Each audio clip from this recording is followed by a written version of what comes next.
पूरी दुनिया में कई ऐसे देश हैं जहां तानाशाही चलती है, लेकिन अक्सर तानाशाह के नीचे पलने वाले देश विकास की गति में बहुत पीछे रह जाते हैं। लेकिन एक ऐसा देश है जहां सरकार तो कम्युनिस्ट की है, लेकिन विकास की हर दिशा में ये देश फल फूल रहा है, जो एक बड़ी महाशक्ति की तरफ आगे बढ़ रहा है। जी हां, हम बात कर रहे हैं भारत के सबसे मजबूत पड़ोसी देश चीन की। कभी जनसंख्या में पूरी दुनिया में सबसे ज्यादा आबादी वाला देश चीन महायान बौद्ध धर्म को मानने वाला देश है, जहां धर्मनिरपेक्षता नहीं है। बावजूद इसके चीन जैसे देश में भी सिखों ने अपनी छाप छोड़ी है। अपने इस वीडियो में हम आपको चीन के काफी धीरे धीरे ही सही लेकिन सिख धर्म की बखूबी खुशबू के बारे में बताएंगे, जो तानाशाही राज में भी अपनी विशेष पहचान स्थापित कर रहा है। आइए जानते हैं कैसे सिख धर्म चीन में पहुंचा और क्या है सिख धर्म का चीन का इतिहास। नमस्कार, मेरा नाम है रीटा। आप नेड्रिक पंजाब देख रहे हैं। हमारी वीडियो पसंद आएगी तो लाइक करिएगा। आप इस वीडियो को दुनिया के कौन से हिस्से से देख रहे हैं, कमेंट करके हमें जरूर बताइएगा। चलिए शुरू करते हैं उस देश की कहानी जहां तानाशाही होने के बावजूद भी सिखों ने अपने परचम को लहराया और आज भी यहां उनकी संस्कृति फल फूल रही है। भारत के पड़ोसी देश में से एक चीन, जिसका आधिकारिक नाम चीन जनवादी गणराज्य है, ये पूर्वी एशिया का एक देश है। भारत के बाद चीन की आबादी दूसरे नंबर पर आती है। मौजूदा समय में चीन का क्षेत्रफल 95,96,961 वर्ग किलोमीटर के आसपास का है, जो कि पूरी दुनिया का तीसरा सबसे बड़ा क्षेत्रफल वाला देश है।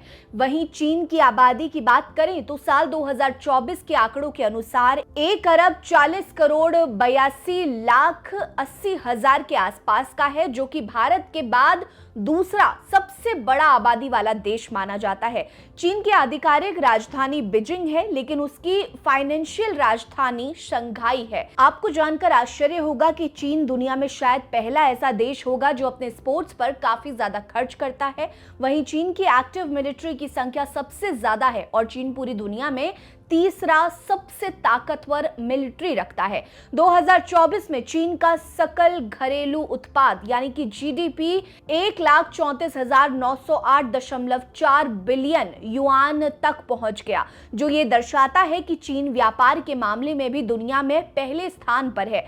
मौजूदा समय में कोरोना वायरस और अमेरिका से टैरिफ वॉर के बाद चीन पर लगे प्रतिबंध के बावजूद भी चीन की अर्थव्यवस्था तेजी से मजबूत हो रही है। वहीं चीन में बौद्ध, ताओ, इस्लाम, प्रोटेस्टेंट और कैथोलिक धर्म को मान्यता मिली है, लेकिन इन सभी में कुछ प्रतिबंध लगाए गए हैं। हालांकि तमाम प्रतिबंधों के बाद भी चीन के कई राज्यों में सिख धर्म को भी बढ़ावा मिला, जिनकी संख्या भले ही कम हो, लेकिन सिखों को पहचान जरूर मिली है। हालांकि उन्हें आधिकारिक पहचान पाने के लिए अभी भी संघर्ष से गुजरना पड़ रहा है। चीन एक ऐसा देश है जहां की 93% लोग किसी भी धर्म में विश्वास नहीं करते हैं। वहीं 3.70 यानी कि 3.5% के आसपास लोग बौद्ध धर्म को मानते हैं। हालांकि चीन में महायान बौद्ध समुदाय का बोलबाला है, इसीलिए बौद्ध धर्म का प्रचार प्रसार तो हो रहा है, लेकिन धीमी गति से। वहीं चीन के कई ऐसे राज्य हैं जहां आपको सिख आबादी भी मिलेगी, खासकर संघाई और हांगकांग के इलाके में। वहीं चीन में सिखों के इतिहास की बात करें तो कुछ अभिलेखों के अनुसार सिखों के पहले गुरु नानक देव जी को चीन में बाबा फूसा के नाम से बुलाया जाता है। कहा जाता है कि जब गुरु साहिब ने अपनी उदासियों की यात्रा शुरू की थी तो वो तिब्बत की यात्रा पर भी गए थे। तिब्बत का क्षेत्र आज भी चीन अपना मानता है। यहाँ गुरु साहिब ने कई विद्वान लोगों से संवाद भी किया था। वहीं 10वें गुरु गोविंद सिंह जी ने भी अपने दशम ग्रंथ अकाल उस्तत रचना में चीन का जिक्र करते हुए बताया कि चीन के गोरखा और मंचूरिया के निवासी गुरु साहिब के सामने सिर झुकाते हैं, उन्हें सम्मान के साथ याद करते हैं। सिख सही मायने में 18वीं सदी के अंत में चीन की यात्रा पर निकले थे। अमृतसर में सिख मिसलों के शासनकाल में चीन के साथ आयात निर्यात के रास्ते खुले थे। पंजाब से कई सामान यारकंद, तुर्फान और चीनी तुर्किस्तान को निर्यात किए जाते थे। अमृतसर से निर्यात किए जाने वाले सामान में शॉल, रेशम और ऊनी कपड़े, धातु के बर्तन और कृषि उत्पाद शामिल हुआ करते थे। वहीं चीन से आयातित सामान में सोना, कच्चा रेशम, घोड़े और हथियार हुआ करते थे। वहीं 1836 में महाराजा रणजीत सिंह जी ने भी चीन से किसी तरह का विवाद ना करने का फैसला कर लिया।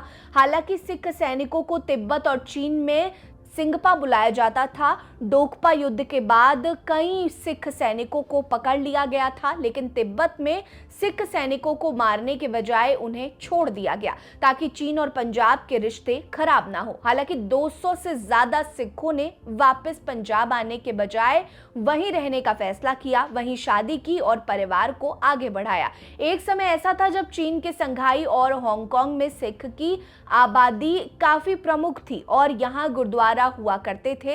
रिपोर्ट्स की माने तो कपूरथला राज्य के महाराजा जगजीत सिंह ने 18 अक्टूबर 1903 से 1 फरवरी 1904 के बीच चीन की यात्रा की थी और उस दौरान संघाई में रहने वाले सिखों को उन्होंने गुरुद्वारा बनाने के लिए अनुदान दिया था। हालांकि समय के साथ सिखों ने अमेरिका और कनाडा का रुख करना शुरू कर दिया, जिससे वहां सिखों की आबादी कम होती चली गई। एक सोर्स के अनुसार 1907 में संघाई के करीब 850 सिख रहते थे। संघाई में 11 अगस्त 1907 को डोंग बाउंग सिख रोड गुरुद्वारे की आधारशिला रखी गई थी। वहीं गार्डन रोड गुरुद्वारा का निर्माण 21 जुलाई 1916 को किया गया। हालांकि 1930 में जापान के साथ युद्ध के बाद सिख सैनिक चीन से भारत आने लगे थे। वहीं जो सिख समुदाय वहां रहते थे वो वहां व्यापार करते थे, मजदूरी करते थे। लेकिन वहीं कुछ सिख बहुत अमीर हुआ करते थे और वो लोगों को उधार पैसा दिया करते थे ताकि लोग व्यापार या फिर अन्य काम कर सके।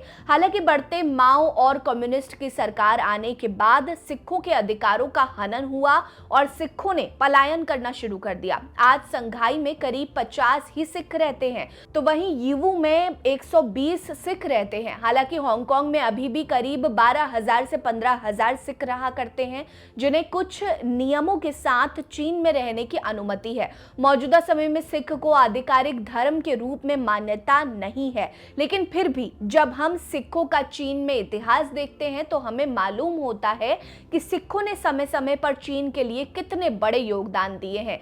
चीन में सिखिज्म की ये कहानी आपको कैसी लगी, कमेंट करके हमें जरूर बताइएगा। हमारे साथ बने रहिए। नमस्कार।